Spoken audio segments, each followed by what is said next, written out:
सूर्याष्टकम्। आदिदेव नमस्तुभ्यं प्रसीद मम भास्कर। दिवाकर नमस्तुभ्यं प्रभाकर नमोऽस्तु ते। सप्ताश्वरथमारूढं प्रचण्डं कश्यपात्मजं श्वेतपद्मधरं देवं तं सूर्यं प्रणमाम्यहं।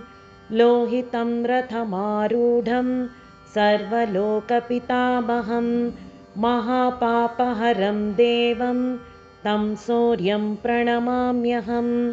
त्रैगुण्यं च महार्षूरं ब्रह्मविष्णुमहेश्वरं महापापहरं देवं तं सूर्यं प्रणमाम्यहं।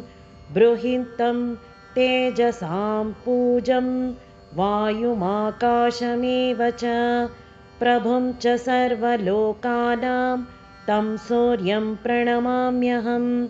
बन्धूकपुष्पसङ्काशं हारकुण्डलभूषितम् एकचक्रधरं देवं तं सूर्यं प्रणमाम्यहं।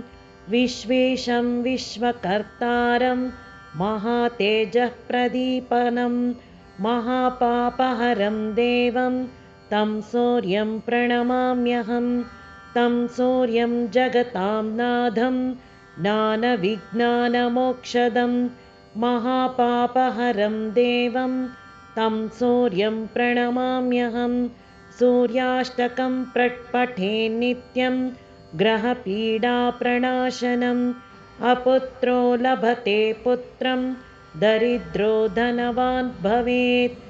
अमिषं मधुपानं च यः करोति रवेर्दिने सप्तजन्म भवेद्रोगी जन्म कर्म दरिद्रता।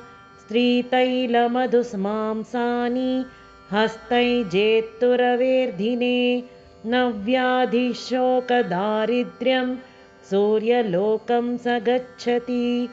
इति श्रीशिवप्रोक्तं श्रीसूर्याष्टकं सम्पूर्णम्।